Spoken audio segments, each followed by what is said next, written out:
Oh, hi. Can I read you something? Alien. There are many selves, and I give them each their stage. Sometimes my full-hearted self is speaking. Sometimes my unloved child self is speaking. Sometimes my alien is speaking. This is one of those times. These days I feel thorny.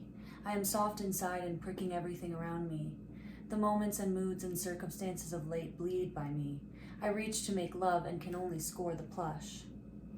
I do not mean to bloody the interface. I find myself longing for something indiscernible. I don't know exactly what I am after, but I know profoundly that I am after it. Disruption comes by me easy. My indecision is weighted. I am restless. My desire changes shape before me so rapidly it is impossible to know where to point my arrow. I am called to focus on what is working. Flow is enough. I do not need to know where I am, where I want to go, what I am doing, what I might rather be doing. None of it. None of it matters if I have flow, if I have pure beingness. Time slinks off my shoulders and slips away. I don't know where it's gone, but I couldn't care, because the mind slows to the pace of the body and I become precious, unthinking movement. I cannot tell you about flow during, only after. Only after leaving this perfect state and returning to time's hideous and gifting bind can I tell you what flow is like.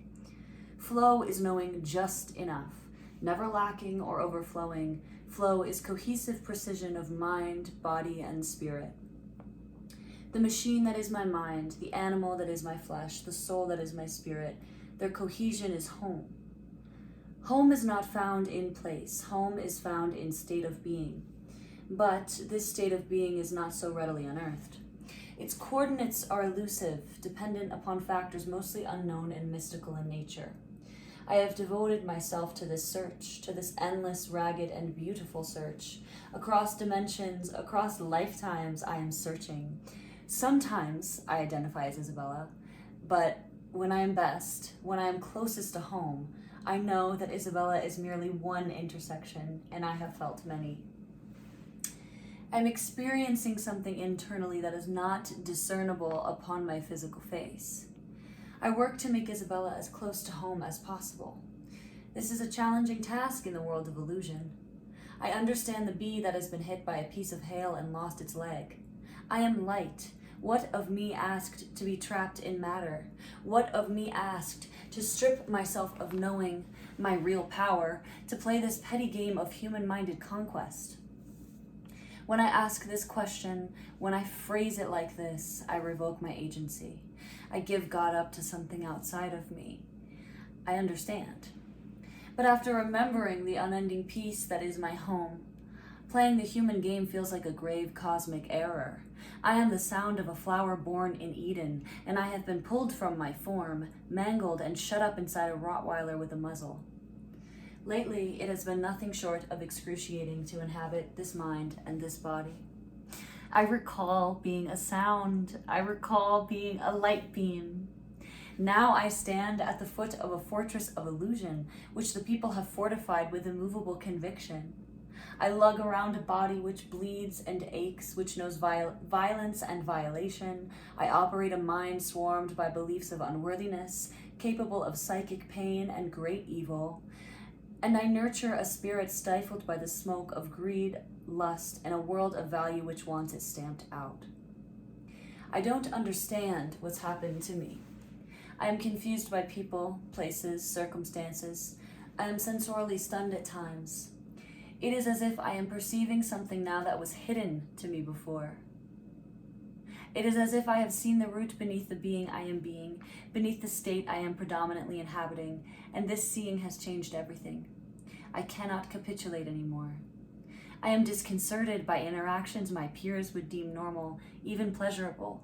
I hear words come out of my mouth and I sound much more stern and immovable than I feel. I feel insecure about my physicality, about the space I take up. My meaning is different from the world's meaning. You must deconstruct yourself in order to hear me. No one wants to deconstruct themselves. I tire of the sound of my own echo. I speak to rooms full of sight, but I find no person there. We are here before each other. I could reach out and touch you, but we are not in the same room. We are not anywhere together. I am careful not to steer myself alien. I remind myself of oneness, of the whole truth. I speak to hearts and hearts speak to me. This is true. Beloved and brilliant people are woven into the fabric of my life. But I cannot ignore my feeling of late. I am inundated by symbols that mean something to the people around me but mean nothing to me. And then the symbols I suggest, which make up immense meaning in my world, flit by the heads of others like flies. My meaning gets swatted away. I do not want what they tell me to want.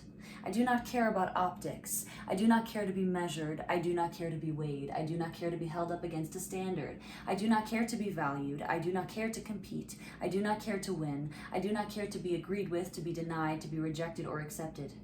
I care to hear the truth as it is whispered by the Spirit. I care to remember God within us. All this time you have looked at me and painted a picture, and it is a pitiful one. You have made me your clown and your fool. You have made me to dance for the king. You have made me siren. You have used me to lure yourself to your own death. You have made me unkind, untoward, naive. You have made me fantasy, eclipse, mystery. You have made me your savior and your reaper, a bug you like to squash. You have made me conniving devil, and not once have you made me God. Not once have you imagined me light. When one has suffered to find home, to remember home, one does not understand why they must leave home again.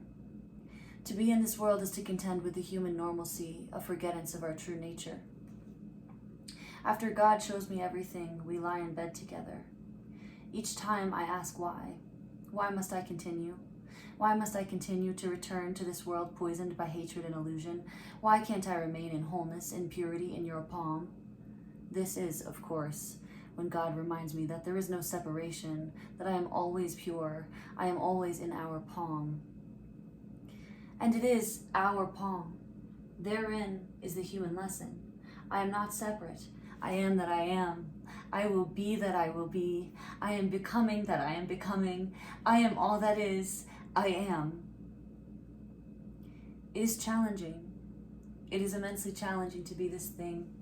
To surf the way I do through consciousness, to know what I know, to have seen what I have seen, to have shedded the flesh and become breath, become sound, to have expanded and mingled with the furthest reaches of our endlessness, to have found home in the allness, to have rested in pure, endless, undeniable bliss, striking and boundless, and to return each time to this heavy body and all its tragedies. I have glimpsed what most deem an impossibility. It is death and resurrection. And I have done it tens of times over, just to get a glimpse at God again, at self again, at our beginning and at our end. I do not know what is happening for me these days. It has caused much grief and much heartbreak, but it has been one of the most obvious indicators of God's hand in my own, and one of the most profound transformations of my life to date. You will have to forgive me if I feel alien. I live in pursuit of a truth many cannot yet comprehend. I am the beginning and the end. For all the suffering of this path, I would make no other choice. The search holds beauty beyond imagining. Freedom is wild and winged somewhere before and beyond me, and when I open my mouth, freedom sings from me. I'd be a fool not to reach for it.